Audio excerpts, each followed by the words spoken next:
Hey everyone, it's Natalia, Hey, this is Arun, Team Red. What's up, everyone? and we're here to talk about leg 9, our second leg in Greece. And yeah, so this time we are starting. With Dusty and Ryan. So that's a change for us. So that was a good feeling to start the leg off that we are starting off with another team. Yeah, so we're starting 15 minutes behind Raquel and Kayla and Kim and Penn. And so then we're at this fishing harbor ready to go. We get a visitor on the mat with Oh, us. that the cute dog you've seen on the social media, some of the pictures. The cutest dog. He just showed up at the pit stop, sat on the mat, and we're all getting ready to race. And it's 2 minutes to go, and he's still sitting there. Yeah, he just came, strolled on up, and took a squat right on the mat. And we're like, okay, minute to go. And you get anxious when they're doing the countdown when you're like right about to rip your clue. And I think, but that dog kind of helped calm some of the nerves. It was just kind of a light moment. So we appreciate you, dog. And we took some beautiful, amazing pictures with the dog. So the memories and a good start to the leg. Yeah, so then we rip the clue and we find out that we are headed to Thessaloniki. And so it's going to be another self-drive leg. We're not surprised, obviously. I think our season now has had the most self-drives out of any of seasons of the Amazing Race. And so we head on to the cars and it's stick shift again. Stick drift was not an issue normally with us when it comes to driving. I did have a little bit of a problem with the handbrake, and there was plastic which was wrapped around it. For some reason, I kept pushing it down, but it was not going through. So I literally had to take the plastic out and then push it down. So we did lose about 30 seconds to a minute there. By that time, Dusty and Ryan had just taken off. Yeah, so we didn't even know where they were. We never saw them when we were driving. But one thing people keep asking, like, why didn't I drive? And why were you driving the entire time? And they also wanted to know if it's a cultural thing that because we are from India, that the dad controls everything. There's nothing to it. See, we are so open. I respect Nat in every way, and we are in it together at an equal level. So it's not. I know that at some point we probably should have switched position, but I'm more comfortable driving the stick, so that's one of the reasons we thought we would continue to do that. But maybe if you look back, maybe we could have changed positions because she can drive too, and I don't know why we didn't do it. Yeah, because people are saying like, does she not know how to drive? I road trips and stuff. I'm always the person driving, and I know how to drive stick. It's just we thought he would have faster reflexes with the stick because he's just done it more than I have. I learned like 2 weeks before we went the first time. I took stick shift lessons, so he's had more like practical practice, so it made sense. Yeah, so the previous leg we had been given step by step directions. This time they only gave us a map, and it was a map of the city center of Thessaloniki. So kind of like one of those visitor maps. There was a lot of like the big landmarks. So going from the fishing harbor to Thessaloniki, initially the map was not helpful at all because it was of the city center. And so we're still in some rural area in Greece, and no one's really around in this rural area. There's not a lot of signs. So I think the biggest challenge of getting to Thessaloniki was just getting to the highway from this fishing harbor, because once you get to the highway, the signs are easy to read. Once we started driving to Thessaloniki, we had to get on the freeway, and then we had to take a right onto the ring road. But there were several ring roads. First, we thought the ring road which we were supposed to take was going to come further ahead, so we kept going a little bit straight. So that's how we landed up in the city, and that was just a minor mistake. But the traffic was a little bit heavy in the city, so it took us a little bit longer to reach the theater for us. Yeah, and I think a lot of the teams did struggle getting to the theater. You even see Penning saying like, "How did we find this?" Because it was like It hidden was not a little easy bit. to find. Yeah, and again, starting off, we're in the countryside. There's not many signs. It's like COVID times, so people aren't as approachable. And something when navigating, people are saying like, "Oh, they never stop and ask anyone." We do stop and ask. We people. do ask a lot more than because once you've been bitten, then you would never want to make the same mistake. So we actually ask a lot. Yeah, they just can't show all of that in the 40 minutes because there's all the teams are asking. They don't show half of the navigation. The navigation and the self drives are long, but they can't show all of that. So there's more than you're seeing on TV. But once yeah. we were driving to Thessaloniki, since we were going to a theater, we had for sure said Natalia is going to do, because it's going to be some kind of a singing or a dancing or something choreographed, because we were going to the theater. So we decided Nat would do till we got to the theater. Yeah, and then the roadblock said, "Who will leave no stones unturned?" Oh, And so we can't really hear any music at this point. Like, no one's really singing very loudly. So we're like, okay, maybe it's like a physical task. And I thought something like a lifting a boulder or lifting something heavy, moving things around. When it comes to stone, that's how we decided. Actually, we've been pretty good in roadblocks. Yeah, don't you think so? Because going into this roadblock, we were at 4-4. And I think the other teams were at 5-3. 5-3, yeah. most of them. Yeah. So it's like we were actually the most balanced in terms of roadblocks going into this one. And I think so we were like, oh, they're probably going to have to choose the partner that's lower, versus we had more of a choice since we were balanced. So, and I think then Ryan and Dusty after this roadblock end up being 5-4. We're also 5-4. Kim and Penn are 5-4. But then Raquel did this one. So now they're 6-3 going into the Portugal leg in terms of roadblocks. But it doesn't matter because our roadblocks were reset after the we restarted the race. So once we decide that I would do no stone unturned, then I get there and look at the massive amount of stones. There's like probably, I mean, from what we figured out, it's about 5,000 stones, and music playing in the background. And I was so happy to see all the teams still struggling. It looked like they were all struggling. Yeah, so Kim and Penn got there first, and then Raquel and Kayla got there 30 minutes after them. And then Ryan and Dusty got there 15 minutes, and then we actually got there 10 minutes after Ryan and Dusty, so we weren't too far behind getting there. So some of the questions or some of the people have been asking is, why didn't we all take the stones which we had looked in and made a pile? The clue clearly said that you had to leave the stone back where you picked it up. So that was one of the things which people didn't realize, that if not, we would have just said, okay, I've seen this, just throw it. Then you basically eliminate a lot of stones. With the 5 of us doing it, and within 30 minutes we would have thrown all the stones away. So that was the key why we couldn't throw the stones away or put it in a pile or mark the stones. What are you going to mark 5,000 stones with? What? Yeah, and you had a strategy going into it. Yes, so when I came in, I said, okay, this is 5,000 stones, so let me start in the outer circle and work myself to the inner circle. I started, but then I realized this strategy won't work, because I was started to run into the other teams, and you cannot just say, okay, get out of my way, I want to. So then I had to change my strategy. Okay, if Raquel is doing this area, Kim is doing this area, so let me figure out which area I could do. But then nothing worked. After an hour's time, everybody were getting frustrated. That's when we said, okay, let me think out of the box. So I started reading the clue again and again. Am I missing something in this clue?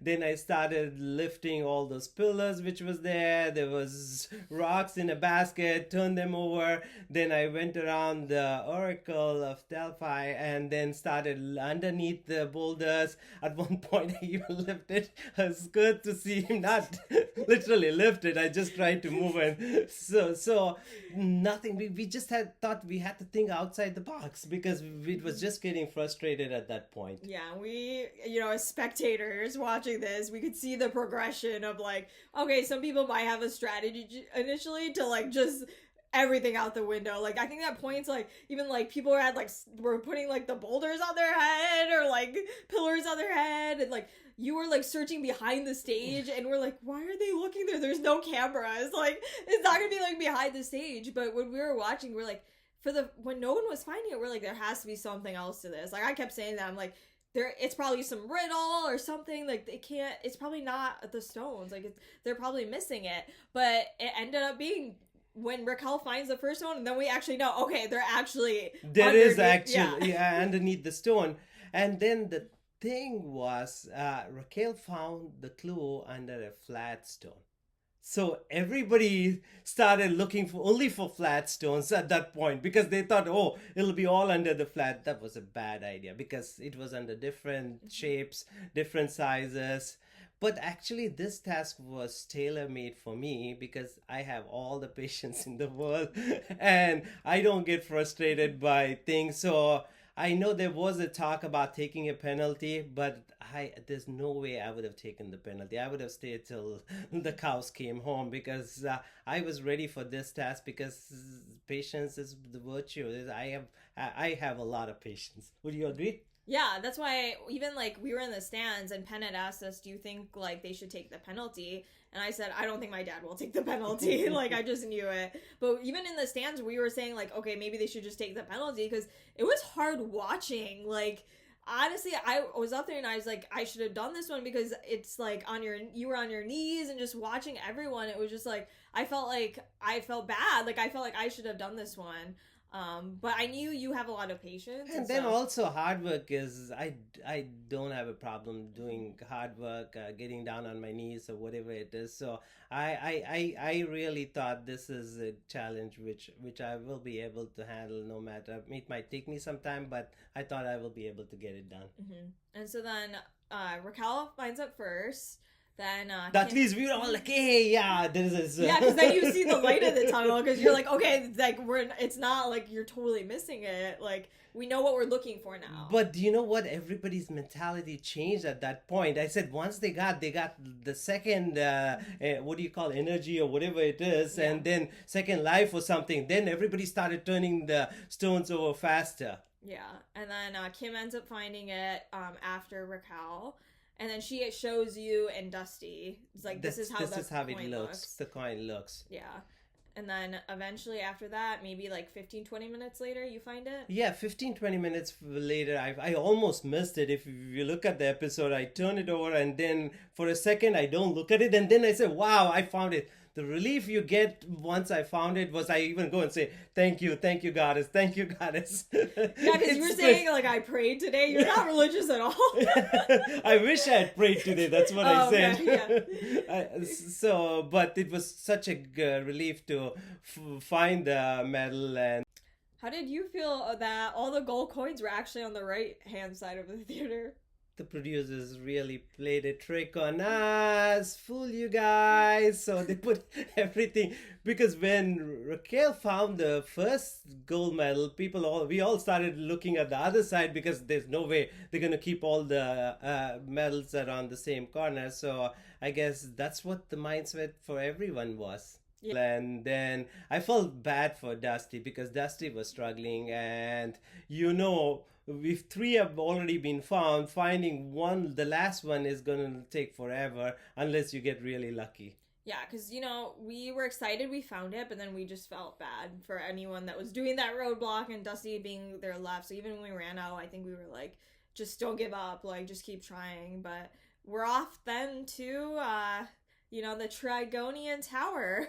To find the Socrates. Yeah, and so the Trigonian Tower is actually on the map that they gave us, and it was actually easy to find following the map. The issue here is finding where to park, because you follow the road and you actually pass the Trigonian Tower, and you're supposed to park, and you see me in the episode, I'm telling you, like, where we're supposed to park behind, First High School, and you're like... What are you saying? Is it all Greek to me or something? And this is the first time that the edit shows that we were fighting, and I've heard on social media, Arun is so disrespectful to his daughter. He's not listening. He's yelling at her. That's the least. I don't yell at you. I mean, we in the heat of the race, because I didn't want to be last, because we definitely take pride and we worked hard, and I didn't want to mess up. That's why we were arguing a little bit. Yeah, it's understandable. You just did that whole rock thing. I mean, you're gonna have some frustration, and so I mean, and it's not like we don't fight. That's just like the first fight. But we don't disrespect each other. Yeah. That's what I went. Yeah. Again, they all came. It's all. I don't know why the cultural thing keeps coming up. It's not a cultural thing. Okay, we respect each other. That's all I can say. Yeah, And so, well, finding the parking, and it shows us struggling, but all the other teams struggled as well. They just don't show it in the edit. But finding this parking was really hard because it was on this other side of this castle, which we thought was the Trigonian Tower. Because why would you have us park next to this castle? It's this huge castle. We're like, is this the tower? And I think Penn and Kim had seen Raquel and Kayla at the actual Trigonian Tower, so they knew that this castle wasn't it. But for us, that's why you see teams had gone around this castle to get to the Trigonian. We thought that was it, so we ran up. And so in the episode, you'll see us running around once, because we thought that's where Socrates was, and then we find out it isn't. And the Trigonian Tower, we actually have to pass this castle that we were at, and it just further down the road. We tried to go through the castle to get to the tower, but there was an easier way to get to the thing. Yeah. And that's how we lost a little bit of time there. Yeah. But again, like, all the teams struggled finding that parking spot. We weren't the only ones, but it just, they showed us in the edit. Like, we're used to it now. We know we're getting they're always lost edit, but... No, that's just the story they've created, and that's what it is. That's what it is. And so then we finally find Socrates, and... Oh, God. He was creepy, and he literally comes to you with his eyes open like this. It was a little creepy. I have props to Kim, because at this point in the leg, like, especially, I feel like there's a mental state you have when you're in the front of the pack, and a mental state when you're in the back of the pack, but the fact that she was actually writing down what he said, like, was impressive. If you notice, we were trying to pay attention because we didn't realize he's going to give us the clue. We thought that you listened to him and we had a task to perform or do something. So we thought the information what he's giving us is important, but it was not what it is. Yeah. But, you know, there's gonna be a final memory challenge right at the end, so that was like, why would they just have him randomly say that? So we even after the leg, we just made sure, like, we recalled, like, what did he say, and so to make sure that we knew exactly what he had said. And from there, you know, we got a detour, so it's break 'em or bring 'em. And you had to go to the Jasmine Cafe. So that was about a half a mile run or something. Yeah, it was downhill, so at least it wasn't uphill, which was nice. But we ended up choosing break 'em because, I mean, who would want to smash some plates at that point? It's been a long day. Like, why would you want to carry all these plates up and, like, this hill? Like, no. And it was funny because on the way there, we actually passed the other detour. So for a second, we're like, okay, it's here. Should we just do it? And we're like, no. No, you thought about it. If I recollect, you said, we are already here. Why don't we do it? I said, no. Let's see what the other one is before we come back over. Yeah. And it wasn't too far. So we ended up doing the break. But getting to this detour, also we had to do some navigating. It was on foot, which I actually prefer navigating on foot, but there's some secret scenes on YouTube. You can see teams did get lost again trying to get to this Jasmine Cafe. Because when you ask some of the people, when you were asking people, they were not really too sure where Jasmine Cafe is. I think people had to look up their phone, and some people knew where exactly it was.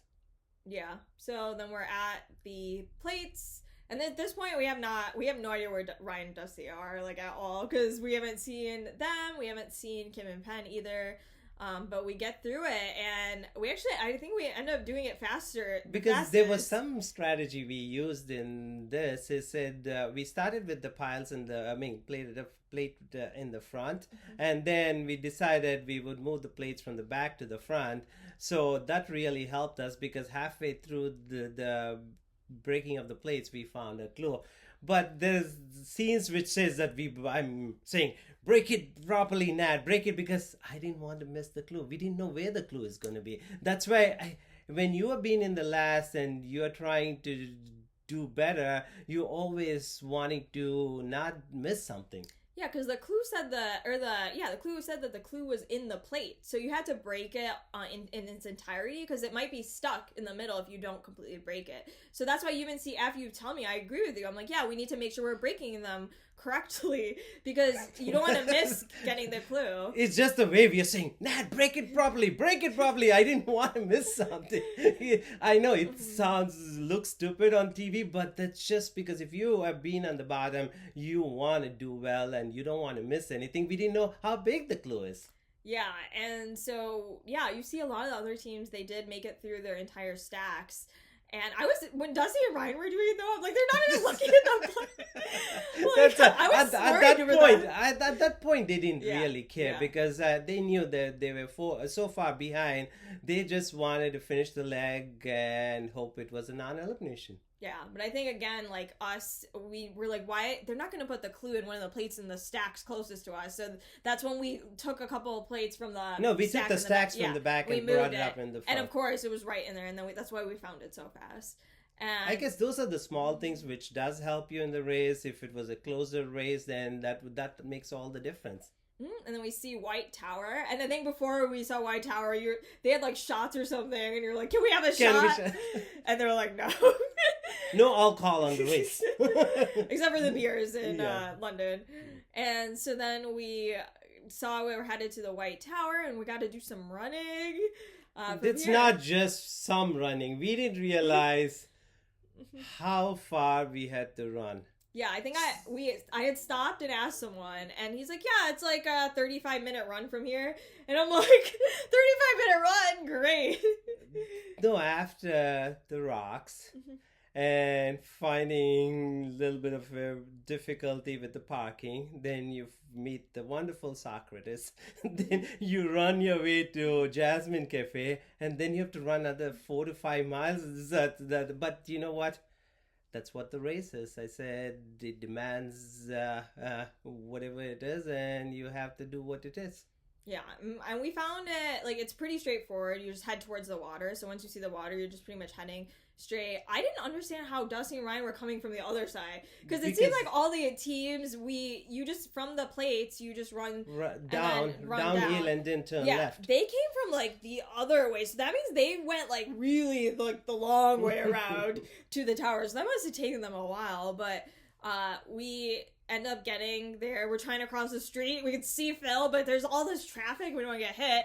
And then we just like pound it out to the end, and and then Phil tells us we knew we were third at that point because we had not seen Dusty and Ryan at all. No, but there is some scenes which it shows that we are telling the camera crew that hey, we are in the last position, because you always want to run the race thinking you're in the last position, because that's just the way it is. So we thought, okay, no, we don't know where Ryan and Dusty is. We still don't want to be the last team. So this is the first time we've seen a lot of tourists or people in a city. Normally, most of the cities we've been is not there hasn't been touristy. But I think at least this is the first time we did see a lot of people in a city. Yeah, and third place. And Phil tells us, our luck is going to run out.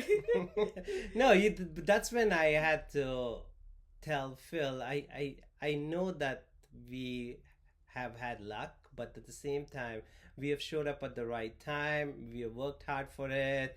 We continue to hustle. So luck is given to you, but we still have to go out and win the race.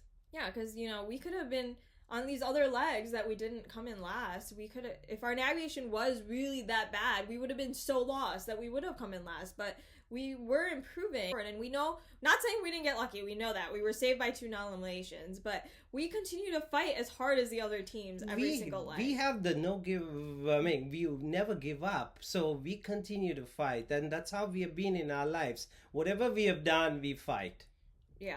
And then, so Ryan and Dusty end up coming in, and it ends up being a non-elimination, which we were happy for them. Obviously, anyone who went through that stone detour, and we didn't want it to be them going out just because of something on luck. We don't want people to say, like, we made it to Final 3 because they got eliminated on a luck task. So we were happy that, it was a non-elimination and they were safe. And also, kudos to Raquel and Kayla for the first all-girls team to win a leg in 39 or 40 episodes. So they're good for them. They really had a good leg. And I'm also, Dusty and Ryan, thanks for not giving up, showing what your character is, being friends and supporting each other. This was a nice leg overall. I mean, when you look at the whole thing, I think it was a very good leg. There were a lot of character which was at play, and it showed us what a good character and what a good cast. Yeah, this was the one we were all talking about for so long. So to kind of relive it and watch it back on TV was interesting, and you know, it brings you back to that day back in Greece. So there's lots of things which are different than a normal season, and it's so easy for people to sit at home and say, oh, they could have done this. We try our best, meaning I understand sometimes it doesn't seem like, but we do. Yeah. So we're just happy to be where we are, and we continue to fight. Yeah, and again, we're not saying we're expert navigators, because there's some strong navigators on this race, but I don't think we're as bad as the edits depicting us at navigation. Natalia, in spite of all this, we are still here, so that's all it matters. And next leg is the 2-leg finale, and let's see what happens. Yeah, you know, before every leg, you know, there's some legs I'm confident, I'm like, we didn't get lost at all. There's no way they can show us getting lost. And then I'm like, what is it doing? I was like, we did not get lost this leg. So you never know what's gonna happen. We'll see. And at this point, we have beaten every team at least once. And so, you know, you never know what happens. So stay tuned for the last finale, and we're gonna be in Miami with the rest of the cast. Oh, we forgot to tell you. We still have tickets available for the Miami event.